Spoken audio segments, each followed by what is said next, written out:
نحمده ونصلي ونسلم على رسوله الكريم اما بعد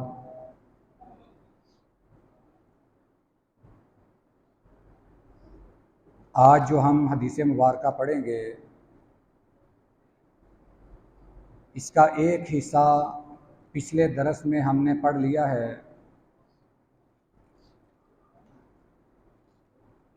آج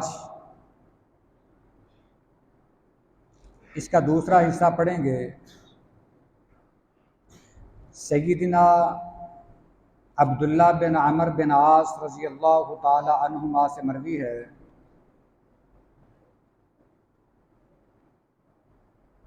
کہ ایک دفعہ ایک دیہاتی نبی کریم صلی اللہ علیہ وسلم کی خدمت میں حاضر ہوا۔ اس نے ریشم کا جبہ پہنا ہوا تھا یہ کسی کا غلام۔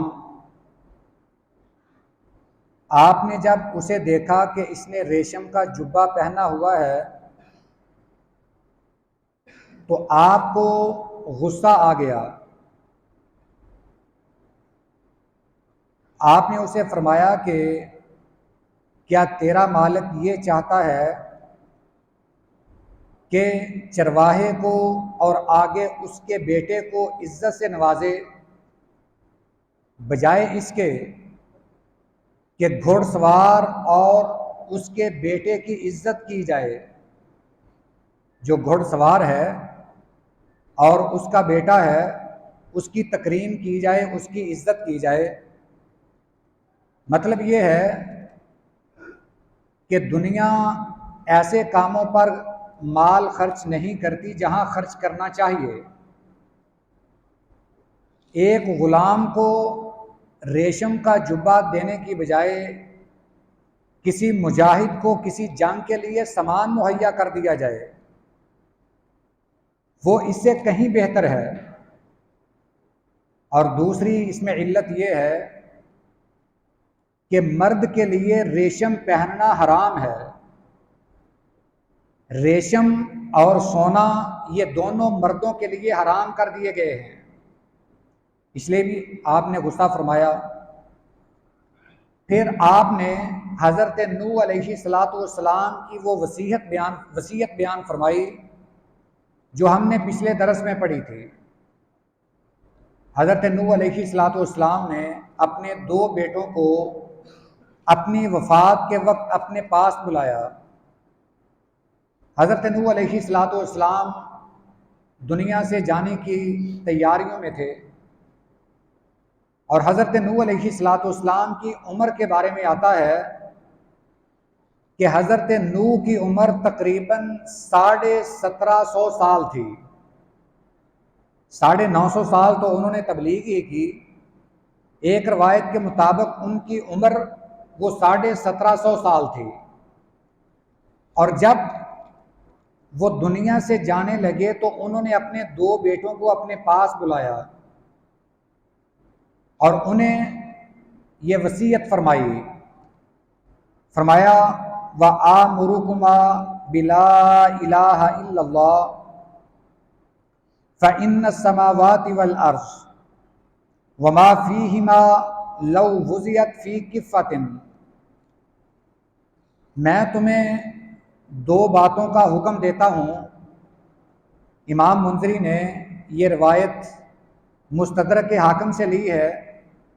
مستدرک حاکم میں یہ بھی الفاظ ہیں کہ میں تمہیں دو باتوں سے منع کرتا ہوں اور دو باتوں کا حکم دیتا ہوں۔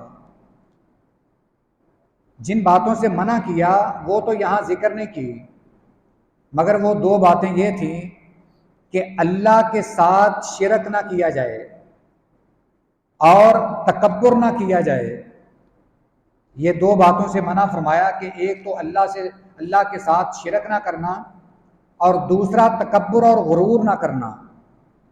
جن باتوں کا حکم دیا وہ دو باتیں یہ تھیں کہ میں تمہیں حکم دیتا ہوں کہ تم لا الہ الا اللہ کہو۔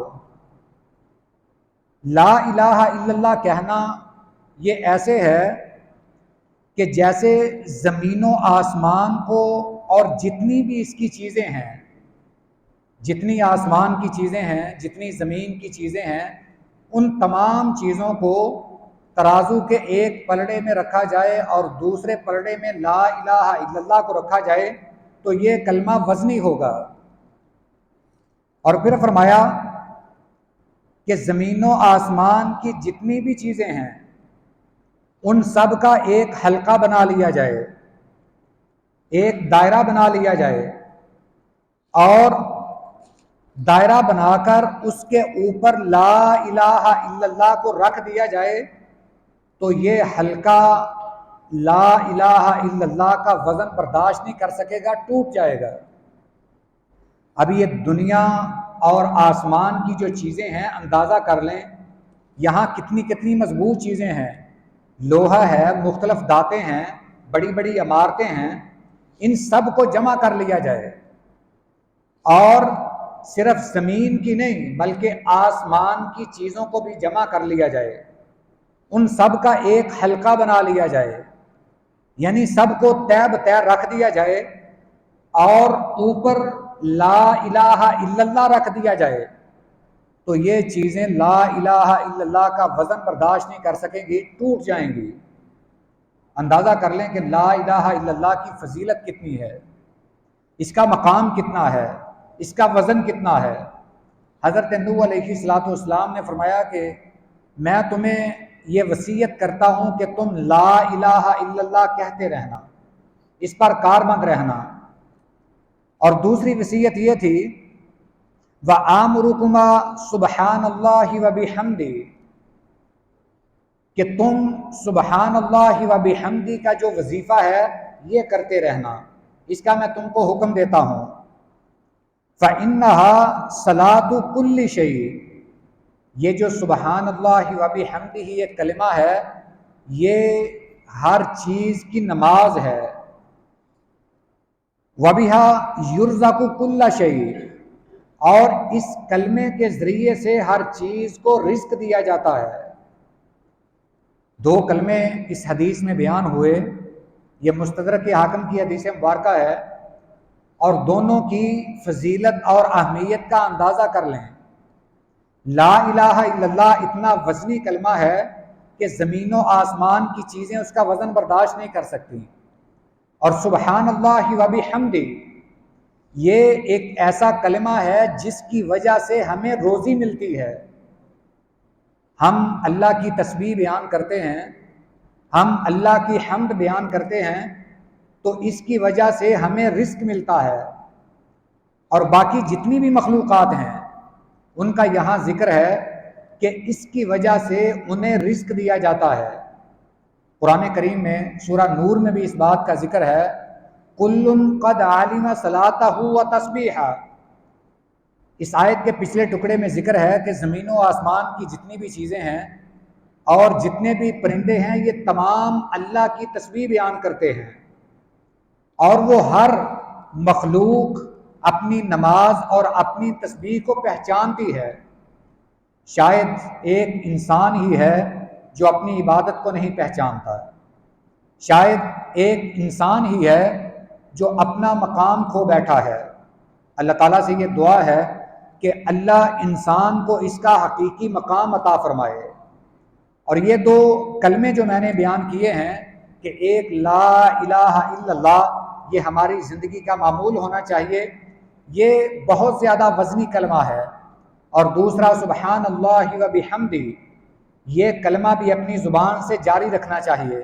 بخاری شریف کی آخری حدیث مبارکہ اس کا اختتام اسی پر ہوتا ہے کہ اللہ کے ہاں دو کلمے بہت محبوب ہیں، حالانکہ یہ زبان سے کہنے کے لیے آسان ہیں مگر ان کا وزن بہت زیادہ ہے۔ وہ دو کلمے کون سے ہیں؟ سبحان اللہ وبحمدہ، سبحان اللہ العظیم۔ یہ کلمے ہمیں اپنی زبان سے ادا کرتے رہنے چاہیے۔ اللہ تعالیٰ ہمیں عمل کی بھی توفیق عطا فرمائے۔